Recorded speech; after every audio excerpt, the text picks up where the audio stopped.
ከድህነት አዙሪት መውጣት ለምንድን ነው የሚከብደን? ድህነት ኢኮኖሚያዊ ሳይሆን አእምሯዊ ሁኔታ ነው።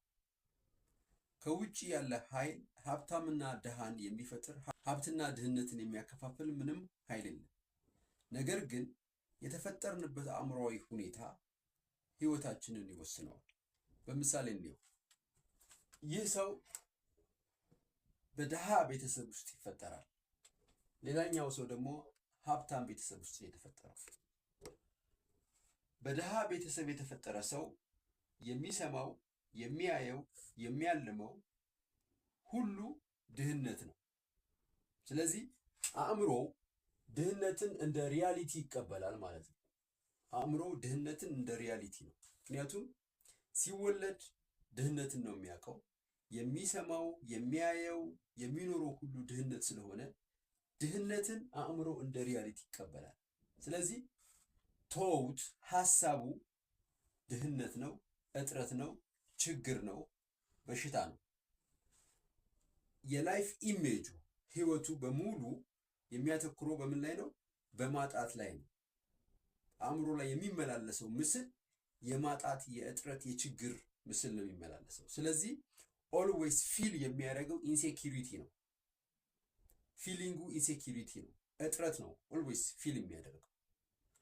በተቃራኒው ይህ ሰው ያደገው ወይም የተወለደው በሀብታም ቤተሰብ ነው ብንል የሚሰማው፣ የሚያየው፣ የሚያስበው ሀብትን ነው። ስለዚህ ይህ ሰው ሀብትን እንደ ሪያሊቲ ይቀበላል። ሀብትን እንደ ሪያሊቲ ይቀበላል። ስለዚህ እነኚህ ሁለት ሰዎች በተለያየ ዓለም ላይ ነው የሚኖሩት ማለት ነው። ይህ በድህነት ዓለም ላይ ነው የሚኖረው፣ ይህ በሀብት ዓለም ላይ ነው የሚኖረው። ይህንን ሰውዬ ሀብታም ማድረግ በጣም ከባድ ነው። ለምን? ምክንያቱም ድህነትን እንደ ሪያሊቲ የተቀበለ አእምሮ የሀብት ሜንታል ኮንሰፕት የለው፣ የሀብት ሀሳብ የለው፣ የሀብት እምነት የለው፣ የሀብት ምስል የለው። ሁልጊዜ በህይወቱ የሚደጋግመው የሚመጣው ምንድን ነው? ድህነት ነው። ስለዚህ ሀብታም ከመሆን ይልቅ ድህነት ላይ የመቆየት እድሉ ሰፊ ይሆናል። ይህ ሰው ደግሞ በተቃራኒ ይህ ሰው ድሃ መሆን ይከብደዋል።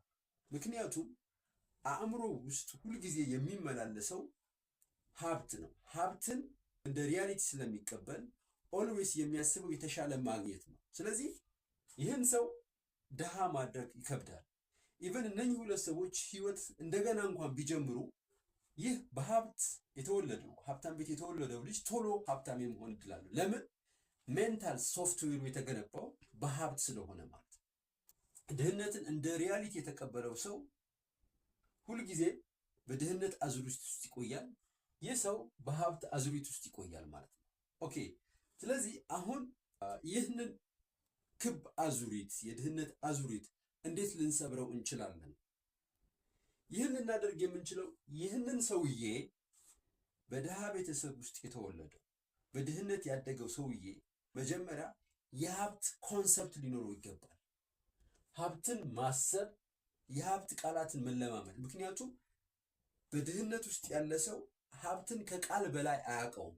ፊሊንጉ የሀብት ፊሊንግ የለውም፣ የሀብት ኢሜጅ የለውም፣ የሀብት አስፓይሬሽን የለውም። አእምሮ ውስጥ ያለው ድህነት ብቻ ነው። ስለዚህ ሀብትን ባለፈው እንዳየነው አእምሯችን ይፈጥረው በቶት ኢሜጅ እና ፊሊንግ ሲኖርን ነው። ስለ አንድ ነገር ተውቱ ሀሳብ፣ ምስልና ስሜት ሲኖረን ነው መፍጠር የምንችለው።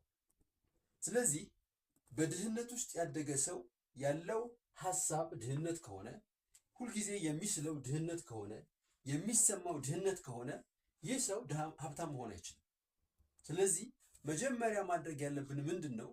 ራሳችንን ለሀብት ማለማመድ፣ የሀብትን ቃላት፣ የሀብትን ኢሜጅ አእምሯችን ውስጥ ያንን ኢሜጅ ማምጣት። ሀብት ምን ይመስላል?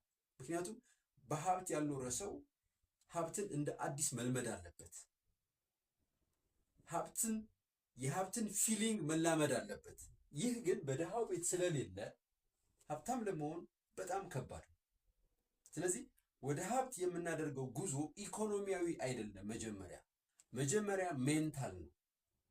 ሀብትን ማሰብ የሀብትን ምስል በአእምሯችን ማምጣት ሀብታም መሆን በራሳችን መንገድ ዲፋይን ማድረግ እና ያንን ፊሊንግ ማስተናገድ ያስፈልጋል። በተቃራኒው ሀብታም የሆነ ሰው በየትኛውም መንገድ ድሃ ቢሆን ተመልሶ ሀብታም የመሆን እድሉ ሰፊ ነው። ምክንያቱም ቮካብሎሪ አለው፣ የሀብት ቃላቱ አሉት፣ ኢሜጁ አለው፣ ፊሊንጉ አለው።